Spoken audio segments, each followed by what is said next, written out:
What do you call a book with missing chapters, missing passages, missing verses, missing phrases, missing words, and countless changes? Well, the Arabic word for a book like that is Quran. What do you call scholars who tell you that a book with missing chapters, missing passages, missing verses, missing phrases, missing words, and countless changes has nevertheless been perfectly and miraculously preserved? You call them liars. Practically every Muslim you'll ever meet will tell you that the Quran has been perfectly preserved right down to the letter from the time it was revealed to Muhammad. What's interesting is that the further you go back in Islamic history, the more you find Muslims admitting that the Quran has changed. If you go all the way back to the companions of Muhammad, they had endless stories about how they failed miserably to preserve the Quran. Let's look at an example. In Sahih Muslim 2286, Muhammad's companion Abu Musa talks to the Quran reciters of Basra, a city in Iraq, and he tells them about two lost chapters of the Quran. Abu Harb ibn Abu al-Aswad reported on the authority of his father that Abu Musa al-Ash'ari sent for the reciters of Basra. They came to him, and they were 300 in number.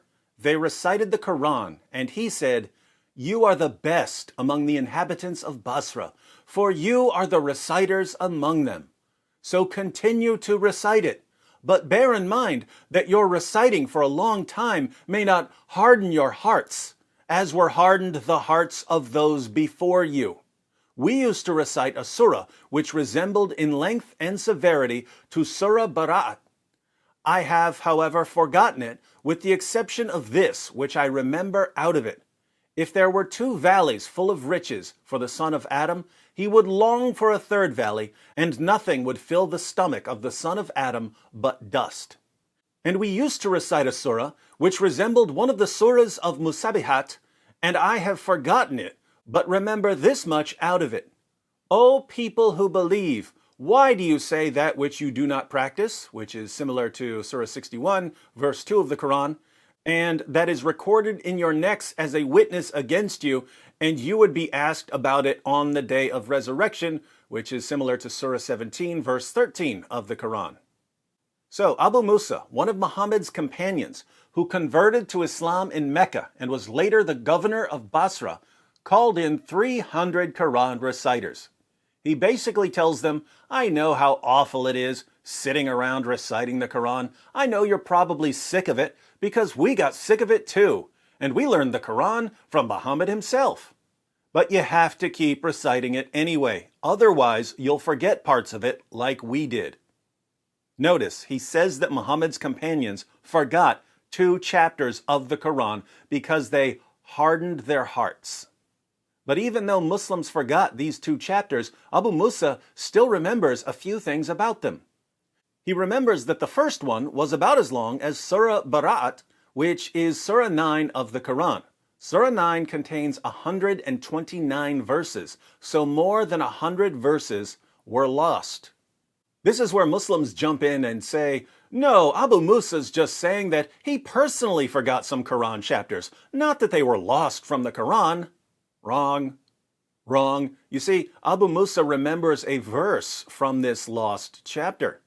If there were 2 valleys full of riches for the son of Adam, he would long for a third valley, and nothing would fill the stomach of the son of Adam but dust.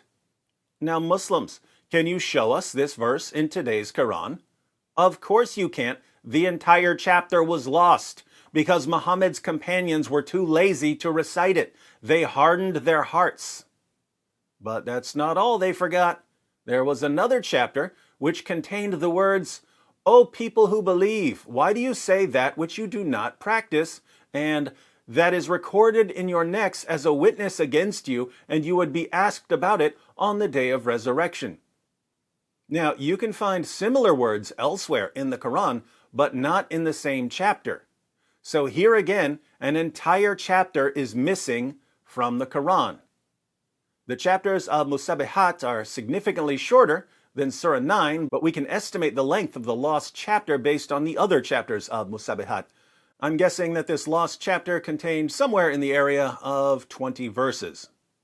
So, if somewhere around 129 verses were lost when one chapter was forgotten, and another 20 or so verses were lost when another chapter was forgotten, that's about 150 more Quran verses that were in the Quran during the time of Muhammad but aren't in the Quran today.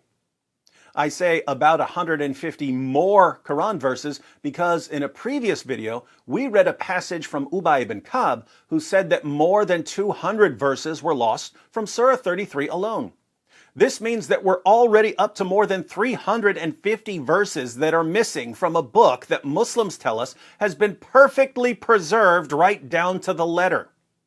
And you can ask 1,000 Muslims about this. You can ask 1,000 Muslims. Does it bother you that Muhammad's companions talked about hundreds of verses being lost from the Quran? Does this affect your belief in the perfect preservation of the Quran at all?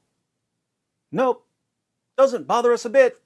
The Quran has been perfectly preserved right down to the letter. Muslims have been conditioned all their lives to accept whatever their leaders and apologists tell them, even if it completely contradicts what Muhammad's companions said. These same Muslims will tell us that their religion must be true because their book has been miraculously preserved. The foundation of Islamic apologetics is the preservation of the Quran, and it's complete, utter, total nonsense. What does this tell us about the religion? By the way, if you missed my video about 200 verses being lost from Surah 33, be sure to check it out. And even if you didn't miss it, go ahead and watch it again. It's free, and we all need to master this material. Myths don't go down easy.